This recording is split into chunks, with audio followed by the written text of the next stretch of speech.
پیارے قارئین، ناظرین، سامعین، السلام علیکم۔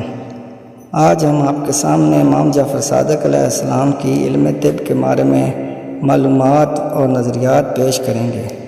یہ ایک مناظرے کی شکل میں جو آپ نے منصور کے دربار میں ایک ہندی طبیب سے کیا۔ امید ہے غور سے سنیں گے، ہمارے چینل کو سبسکرائب کریں گے۔ شکریہ۔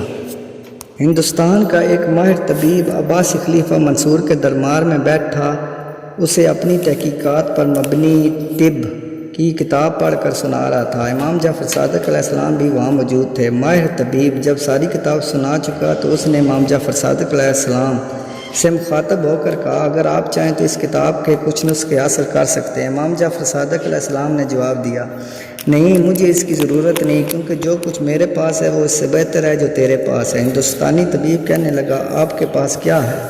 امام جعفر صادق علیہ السلام نے فرمایا، میں گرم کا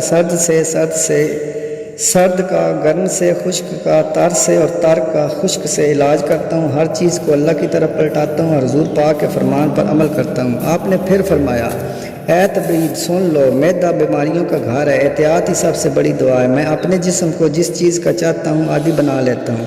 طبیب نے پوچھا، اے امام جعفر صادق، ان چیزوں کے علاوہ بھی طب میں کچھ ہے؟ امام علیہ السلام نے فرمایا، تو تیرا یہ خیال ہے میں نے یہ سب چیزیں طب کی کتابوں سے حاصل کی ہیں؟ طبیب کہنے لگا، بالکل، میرا خیال ہے آپ نے یہ سب طب کی کتابوں سے پڑھا ہے۔ امام جعفر صادق علیہ السلام نے فرمایا، ہرگز نہیں، مجھے اللہ پاک کی قسم ہے میں نے طب کی کوئی کتاب نہیں پڑھی، بلکہ یہ سب کچھ مجھے اللہ پاک نے عطا کیا ہے۔ تم یہ بتاؤ، طب میں تم سے زیادہ جانتا ہوں یا تم مجھ سے زیادہ جانتے ہو؟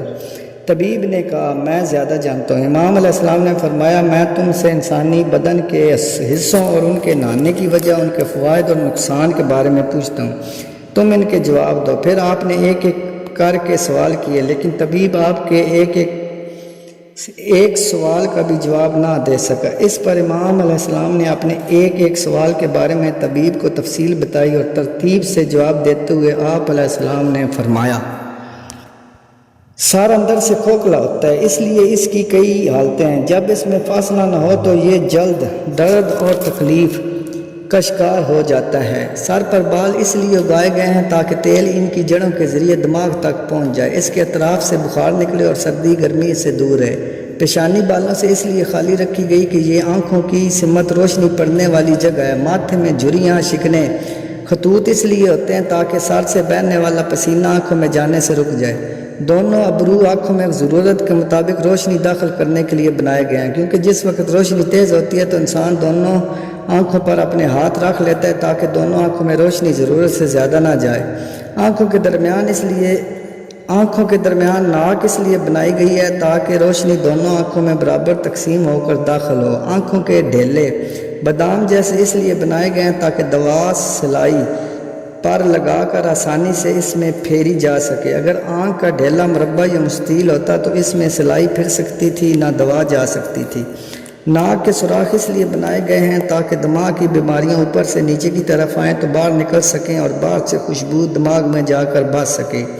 مونچھیں اور ہونٹ منہ کے اوپر اس لیے بنائے گئے ہیں کہ یہ دماغ سے نکلنے والے مواد کو منہ میں نہ جانے دیں اور انسان کا کھانا پینا خراب نہ ہو۔ داڑھی مرد کے لیے اس واسطے بنائی گئی ہے تاکہ اس کا مردانہ پر ظاہر ہو جائے اور عورت اسے دور ہی سے پہچان سکے۔ اگلے دانت اس لیے زیادہ تیز بنائے گئے ہیں تاکہ وہ ہر چیز کاٹ سکیں۔ داڑھیں اس لیے چوڑی بنائی گئی ہیں تاکہ وہ کھانا چبانے کے ساتھ پیس سکیں، اور ناب یعنی اگلے دانت اور داڑھوں کے درمیان والے دانت سوئے اس لیے لمبے بنائے گئے ہیں۔ داڑھوں کے درمیان والے دانت سوئے اس لیے لمبے بنائے گئے کہ وہ منہ میں ستون کا کام کریں جیسے مکان میں ستون ہوتے ہیں۔ دونوں ہاتھوں کی ہتھیلیاں بالوں سے صرف اس لیے خالی رکھی گئی ہیں کہ انسان ان سے اشیاء کو چھو سکے۔ اگر ان پر بھی بال ہوتے تو چھو کر محسوس کر لینے والی خاصیت موجود نہ ہوتی۔ بال اور ناخن زندگی اور روح سے خالی رکھے گئے ہیں۔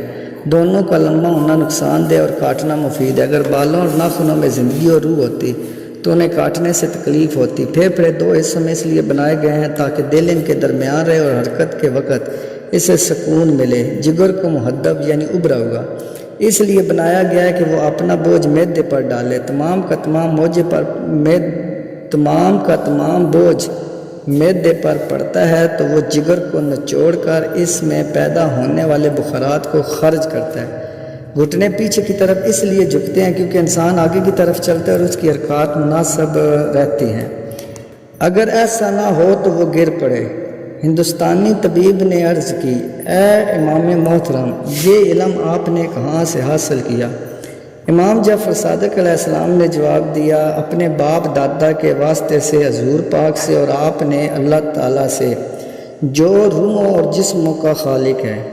طبیب کہنے لگا، آپ نے سچ فرمایا ہے، اور پھر اس نے کلمہ طیبہ پڑھا اور کہا، میں گواہی دیتا ہوں کہ اللہ پاک کے علاوہ کوئی معبود نہیں اور محمد صلی اللہ علیہ وسلم اللہ کے رسول ہیں، اور آپ اے امام جعفر صادق علیہ السلام تمام لوگوں سے زیادہ صاحب علم ہیں۔ سامعین، حضرت امام جعفر صادق علیہ السلام 17 ربیع الاول 83 ہجری بروز جمعہ بمطابق 20 اپریل 702 عیسوی کو مدینے میں پیدا ہوئے۔ آپ امام باقر علیہ السلام کے بیٹے، امام زین العابدین علیہ السلام کے پوتے اور حضرت امام حسین علیہ السلام کے پڑپوتے تھے۔ امام جعفر صادق علیہ السلام کا نام جعفر تھا، کنیت ابو عبداللہ، ابو اسماعیل اور ابو موسیٰ تھی، جبکہ آپ کے القابات میں صادق، فاضل، طاہر، قائم، کامل، منجی یعنی کفالت کرنے والا اور صابر قابل ذکر ہیں، تاہم آپ نے صادق کے لقب سے شہرت پائی۔ استاد محمد ابو زہرہ مصری فرماتے ہیں، علماء اسلام نے مختلف گروہوں میں تقسیم ہونے کے باوجود کسی کی بزرگی پر اتنا اتفاق نہیں کیا جتنا حضرت امام جعفر صادق کے علم و فضل پر کیا۔